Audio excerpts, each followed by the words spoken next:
Antes de Neymar ser Neymar, antes do cabelo moicano virar febre mundial, antes dos sonhos da Champions League, dos contratos multimilionários. A contratação do brasileiro Neymar foi a mais cara da história do futebol. Já existia algo mais importante e mais silencioso. Algo que não aparecia nos gramados, nem nos holofotes, nem nos dribles. Existia uma estrutura jurídica, uma empresa. E essa empresa nasceu quando o Neymar tinha apenas 14 anos de idade. Não tinha nada a ver com os gols de bicicleta, com as firulas ou com as arrancadas. Tinha a ver com patrimônio, tinha a ver com impostos, tinha a ver com proteção, tinha a ver com um tipo de jogo que nunca aparece na TV, porque não acontece no campo, acontece nos bastidores. Hoje você vai conhecer o lado invisível do craque, a engenharia jurídica que transformou o Neymar em um dos atletas mais bem estruturados juridicamente e financeiramente da história.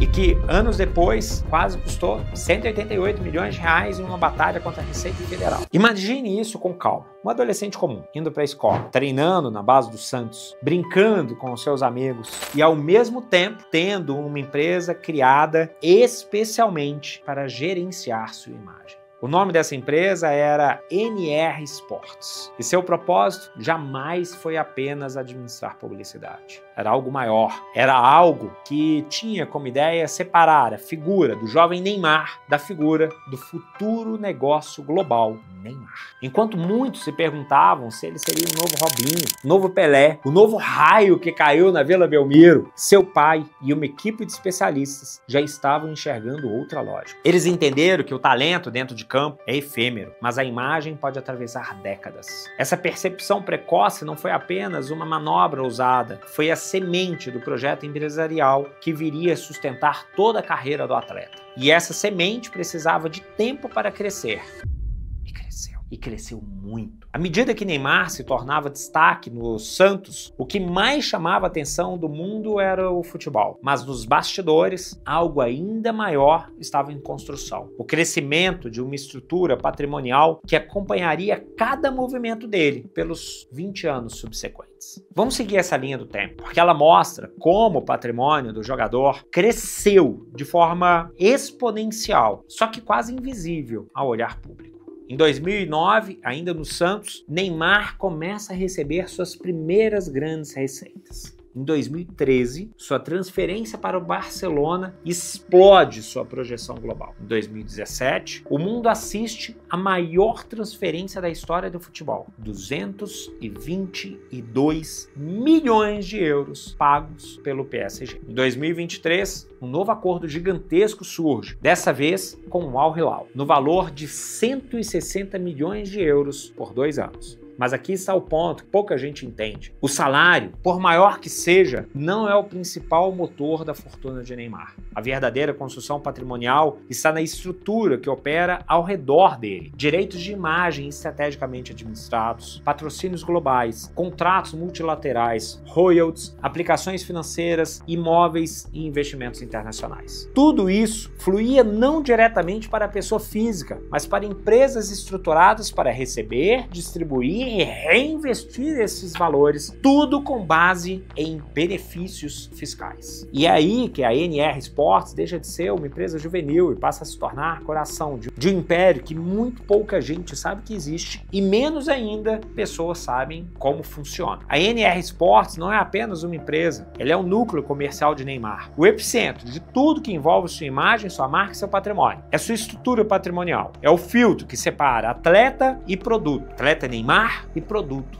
Neymar. E essa empresa tinha uma arquitetura incomum para alguém tão jovem. Ela operava profissionalização extrema, otimização tributária, gestão internacional, negociação de contratos globais, estruturação de direitos de imagem e muito contrato internacional com marcas como a Nike, como a Panasonic e Red Bull. Mas talvez a jogada mais inteligente de todas tenha sido algo discreto, quase imperceptível para quem olha de fora. Neymar não era sócio da empresa. Ele cedia seus direitos de imagem e a empresa era quem os explorava. Isso criava uma camada jurídica extremamente sólida, porque transformava o atleta em parte contratada, não em parte administradora. E esse detalhe seria decisivo anos depois, quando a Receita Federal bateu a porta. Se até aqui tudo parece sofisticado demais para a idade que Neymar tinha, é porque realmente era.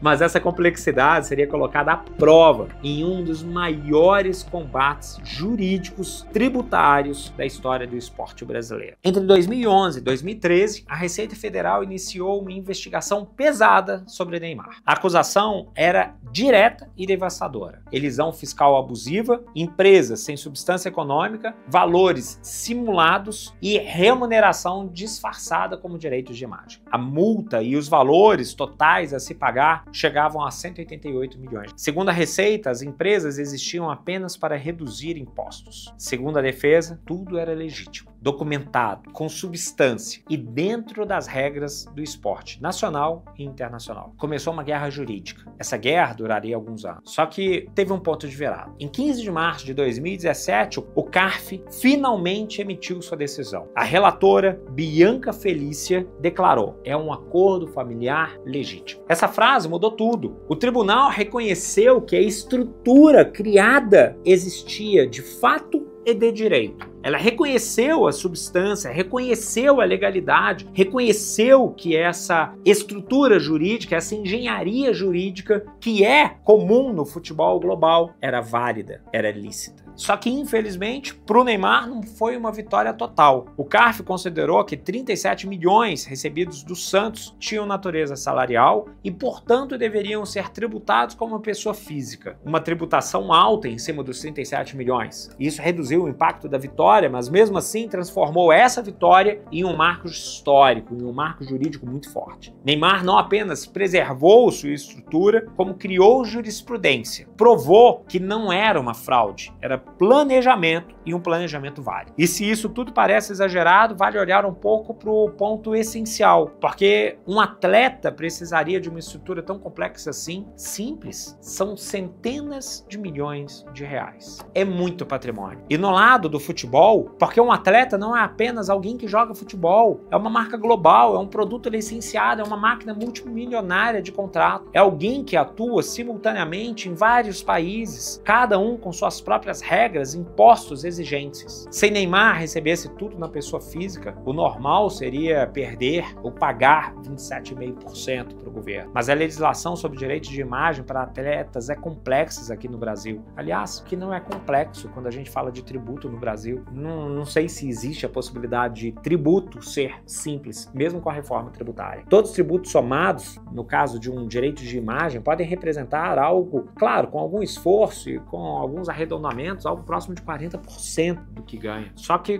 como estrutura societária, a carga cai drasticamente, sempre dentro da legalidade, com transparência. Essa é a diferença entre um talento rico e um talento milionário estruturado. E essa estrutura não é um luxo, é uma necessidade para atletas de alto rendimento. E por que não? Para empresários de alto rendimento, como você, talvez. No futebol, a carreira é curta, a idade pesa, a imagem é volátil, as exigências físicas internacionais são complexas. E como se não bastasse, o futuro promete ser ainda mais desafiador. Os relatórios mais recentes sobre economia esportiva apontam que estamos entrando em uma era completamente nova. Contratos inteligentes, os smart contracts, baseados em blockchain, tokenização de direitos de imagem, NFTs como fonte de receita, compliance global, cada vez mais rígido e exigido. Rastreabilidade financeira transnacional. O jogo está ficando cada vez mais complexo, mais tecnológico, mais regulado. E apenas jogadores com estrutura sólida sobreviverão. E nesse ponto surge uma pergunta inevitável. Você acha que um atleta deveria ter tudo isso? Ou o futebol virou um mercado tão grande que simplesmente que não existe espaço mais para amadores? A grana que circula tem relação com a atratividade que possui. Isso é óbvio. E a gente vê isso muito grande no futebol. Quero ouvir sua opinião. Neymar não é apenas um craque. Ele é um estudo de caso, um exemplo vivo de engenharia jurídica, de engenharia patrimonial, moderna e aplicada ao esportes. Ele mostrou que quem planeja antes vence depois, quem cria substância se protege, quem separa pessoa física de pessoa jurídica se preserva. Falo isso cotidianamente neste canal. Quem estrutura cedo domina o jogo. E no fim, a lição é simples. No futebol, o talento te coloca no palco, mas só a estrutura jurídica te mantém nele. Se esse vídeo te fez enxergar Neymar por outro ângulo, comenta aqui embaixo. Você acha que essa estrutura é genial ou exagerada? Eu, particularmente, entendo que, por tudo que ele movimenta, é genial. E claro, se quiser mais vídeos investigativos como este, se inscreve no canal. Os bastidores do futebol só começaram a ser revelados.